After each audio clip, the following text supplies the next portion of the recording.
وظیفہ پوچھ کے گئے ایک صاحب، کچھ عرصے کے بعد آئے ہیں تو آ کے کہتے ہیں مولانا صاحب، پیر صاحب یا قاری صاحب یا فلاں صاحب، کسی سے بھی پوچھ کے گئے کہ جس کو نیک آدمی جانا، پھر لوٹ کر آ کے کہتے ہیں کہ آپ نے وظیفہ بتایا تھا پر کام کوئی نہیں ہوا۔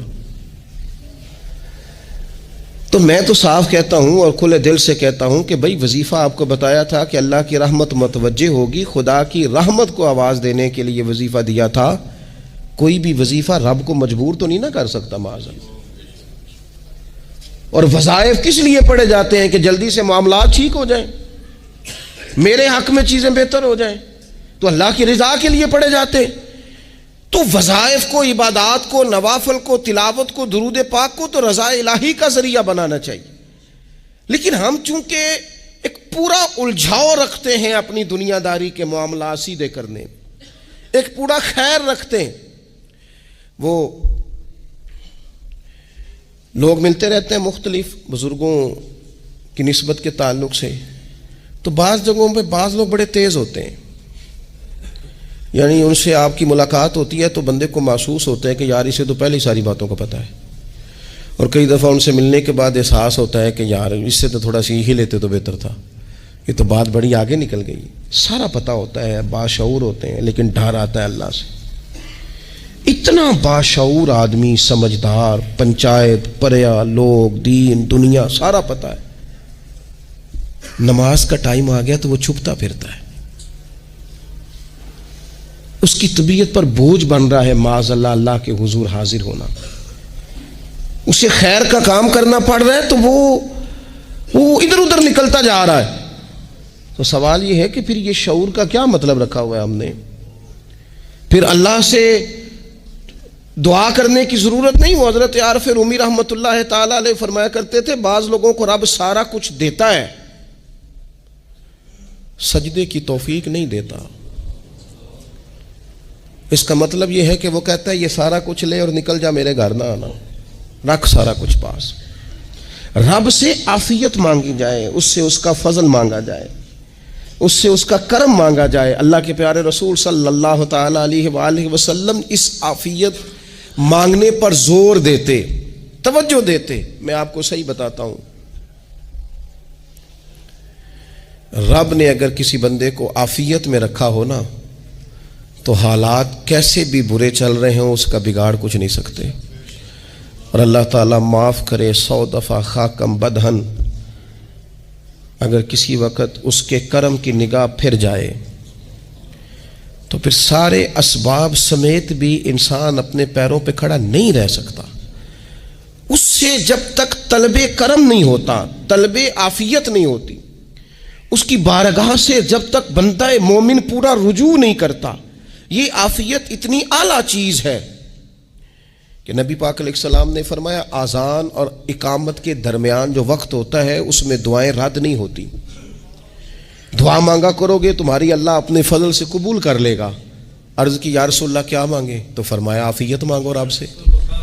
حضرت انس بن مالک حدیث کے راوی ہیں رضی اللہ تعالیٰ عنہ، یہاں بھی فرمایا یہ عین قبولیت کا ٹائم ہے، اب اللہ سے عافیت مانگ لو، اس کی پناہ۔ ہم دعاؤں میں بھی محدود ہو جاتے ہیں۔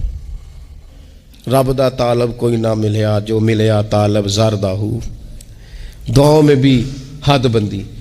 بعض اوقات بچے بھی تربیت کرتے ہیں نا، ایک مولانا ہے، ان کا خیال ہے کہ انہوں نے مجھ سے کچھ پڑھا ہے تو کبھی کبھی استاد جی کہہ دیتے ہیں، بہت پرانی بات ہے، انہوں نے مجھے فون کیا کہ اگر آپ کبھی تشریف لائیں، تو میں نے کہا پتر دعا مانگ اللہ کو چھوٹی جی گڈی دے وے۔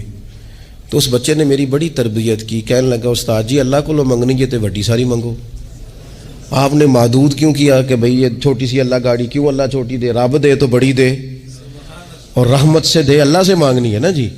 ہم تربیت نہیں لیتے۔ میں نے اس کا شکریہ ادا کیا، میں نے کہا بیٹے تو نے بڑی سونی بات کی، اللہ تجھے اس کا اجر عطا کرے، اللہ تجھے برکات عطا کرے۔ اگر آپ نے سیکھنا ہے تو پھر آپ سیکھ لیں گے، اور اگر نہیں سیکھنا تو پھر یہی کہنا ہے ساری عمر لنگ گئی بندہ کو نہیں ملیا، چونکہ مزاج نہیں ہے نا سیکھنے کا، اس لیے پھر ملا ہی کوئی نہیں، پھر ساری زندگی کو میسر ہی نہیں آیا، کسی نے نصیحت ہی نہیں کی، کوئی آنکھوں کو بھایا ہی نہیں، خود ہی بڑے سیانے تھے، خود ہی بہت بڑے تھے، اپنا قد ہی بڑا اونچا تھا، سب ٹھگنے چھوٹے اور کمزور اور بونے نظر آئے۔ عزیز بھائی، جب عافیت، ایک بزرگ تھے ہر وقت اللہ سے عافیت مانگتے تھے، ہر وقت اللہ سے عافیت مانگتے تھے، ہر وقت عافیت مانگتے تھے۔ لوگوں نے پوچھا، لوگ ان کو صالح جانتے تھے، نیک سمجھتے تھے کہ حضور آپ اور کوئی دعا مانگتے نہیں، عافیت ہی مانگتے ہیں۔ فرمانے لگے میں مانگا کرتا تھا شروع میں، بعد میں خیال آیا ہے اور بھی دعائیں مانگا کرتا تھا، یہ احساس بعد میں نصیب ہوا۔ فرماتے میں مزدوری کرتا تھا، مال برداری کرتا تھا، ایک جگہ پہ ڈیوٹی کر رہا تھا تو تھک گیا، اور وہ جو کام لینے والے لوگ تھے ان کا رویہ بھی بڑا ترش تھا، تکلیف ہوئی۔ تو میں نے اپنے مالک کی بارگاہ میں عرض کی، مالک اگر 2 روٹی بغیر مجھے مشقت کے مل جائے دن میں تو تیری بارگاہ تو بڑی کریم ہے۔ کہتے ہیں میں نے یہ دعا مانگ لی، ذرا میں تھوڑا آگے بڑھا تو 2 بندے آپس میں لڑ رہے تھے، میں ان کی صلح کرانے کے لیے، انہیں بچانے کے لیے آگے بڑھا، تو میں جس کو چھڑا رہا تھا دوسرے نے میرے اوپر ضرب لگا دی، میرا بھی سر پھٹ گیا۔ تھوڑی دیر کے بعد وہاں پولیس آ گئی، وہ تینوں کو لڑنے والا سمجھ کے اٹھا کے لے گئے، مجھے جیل ہو گئی۔ 2 روٹیاں بغیر مشقت کے روز ملنی شروع ہو گئی۔ دعا مانگی تھی نا کہ یا اللہ 2 روٹیاں مل جائے نا بغیر مشقت کے، کہتے ہیں وہ 2 روٹیاں روز ملتی، کوئی کام نہیں کرنا پڑتا تھا، پر جیل ہو گئی۔ فرماتے ہیں میں بڑا پریشان تھا، روز روٹیاں پابندی سے آتی اور بہترین آتی، کھانا ملتا۔ پھر کچھ عرصے کے بعد میں نے سوچا کہ یار یہ دعا تو قبول ہو گئی نا تیری، اب تو اگر اس پر کوئی الگ بات کرے گا تو وہ تو غلط کرے گا۔ کہتے پھر خود ہی میرے دل میں اللہ نے بات ڈالی اور میں نے عرض کی، مالک 2 روٹیاں نہیں، مجھے تو عافیت چاہیے، مجھے تو عافیت دے، میرے اوپر تو کرم فرما، تو نظر رحمت کر، جے ایک قطرہ بخشے مینوں، جے ایک قطرہ بخشے مینوں تے کام بن جاندا ہی میرا، مہربانی کر عافیت عطا کر۔ فرماتے پھر خدا نے کرم کیا، کہاں سے اسباب بنے میرے جیل سے چھوٹنے کے، کون کون میرے ضمانتی بنے اللہ ہی جانتا ہے۔ فرماتے ہیں دروازے بھی کھل گئے، رزق بھی ملتا ہے، صحت بھی میسر ہے، سجدہ بھی کر لیتا ہوں، سویرے تلاوت بھی کرتا ہوں، شام کو مدینے والے کی بارگاہ میں رج کے درود و سلام بھی عرض کرتا ہوں، میں ممکن ہوتا ہے تو کسی غریب کی داد رسی بھی کرتا ہوں۔ اب سمجھ آئی ہے، ربنا آتنا فی الدنیا حسنۃ وفی الآخرۃ حسنۃ وقنا عذاب النار۔ اب سمجھ آئی ہے رب سے جب بھی مانگنا ہے عافیت ہی مانگنی ہے، اس سے کرم مانگنا۔ ہم نے محدود دعائیں رکھی ہوئی ہیں، محدود، وہ جی فلانا کام میرا ہو جائے تو بھئی وہ ایک ہو گیا، اس کے بعد پھر نئی ٹینشن بن جائے گی، نہیں میں جی بچوں کی شادی کر لوں جی پھر میں فارغ ہوں۔ آپ شادی کر کے دیکھیں، لاگ پتہ جائے گا کیسے فارغ ہوتے ہیں۔ آپ یہاں رکتے کیوں ہیں؟ آپ خدا سے عافیت کیوں نہیں طلب کرتے؟ اس کی بارگاہ سے وہ کیوں نہیں مانگتے کہ جو ایک قطرہ ملے تو دنیا اور آخرت کے سارے کام ہو جائے؟ اس سے اس کی رحمت کا سوال کرے، اس سے اس کے کرم کا سوال کرے۔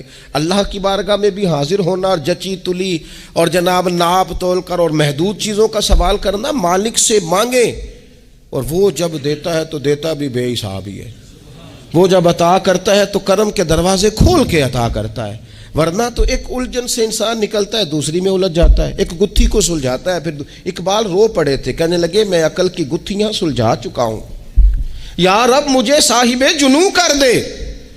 اللہ یہ بڑا میں نے ہیر پھیر دیکھ لیا، مجھے دیوانہ بنا، اب مجھے جنون ہو، اب میں کسی کے لیے رویا کروں، اب میں کسی کی یاد میں تڑپا کروں، اب میں رات کسی کے لیے میری آنکھیں بیدار رہیں۔ یہ بڑی ہو گئی دنیا داری، عقل کی گتھی حالانکہ نہیں سلجھتی، پر اقبال کہتے ہیں عقل کی گتھیاں سلجھا چکا ہوں، یا رب مجھے صاحب جنوں کر دے۔ اور پھر کہنے لگے بجھی عشق کی آگ اندھیر ہے، اب یہ مسلمان نہیں، یہ خاک کا ڈھیر ہے، تو مٹی بن کے رہ گیا۔ کیا کہاں اپنی ساری توجہات کا قبلہ کس چیز کو؟ میرے عزیزو اللہ سے عافیت۔ نبی پاک علیہ الصلوۃ والسلام نے ایک شخص سے پوچھا کیا دعا مانگ رہے ہو؟ تو اس نے کہا یا رسول اللہ میں اللہ کی بارگاہ میں صبر کا سوال کر رہا ہوں۔ تو حضور فرمانے لگے صبر تو مصیبت پر ہوتا ہے۔ یا رسول اللہ پھر کیا مانگو؟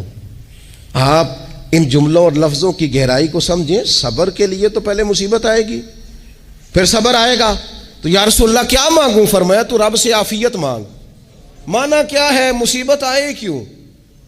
اللہ تجھے اپنی حفاظت کے حصار میں لے لے، وہ وقت ہی کیوں آئے کہ جب تیری طبیعت الجھ جائے، جب تو پریشان ہو جائے، جب تو تو اللہ سے عافیت مانگنا۔ جب تو عافیت مانگے گا تو اگر کبھی مشکل آئے گی بھی نا، تو خدا پھر اپنے فضل سے مشکل سے نکلنے میں رستہ بھی بڑی جلدی عطا فرمائے گا۔ اور تیرے اوپر فضل فرمائے گا. اگر عافیت، یہ جو ہم نبی پاک کی امت ہے نا، تو یہ ہمارے گرد اللہ کے فضل اور اس کی رحمت کا حصار ہے. یہ حصار ہے ہمارے گرد. وہ درویش نے کہا تھا نا کہ کروں شکر کتنا اور کروں فخر کتنا کہ تیرے کرم نے مجھے فائز المرام کیا. دیکھو بنا کے سید عالم کا امتی مجھ کو گناہ سے پہلے ہی بخشش کا انتظام کیا. ابھی میں نے غلطی کی نہیں، لیکن مجھے حضور کا غلام بنا دیا، بخشش کا بندوبست پہلے ہو گیا. اپنے مالک سے بیمار بھی اس سے عافیت مانگے،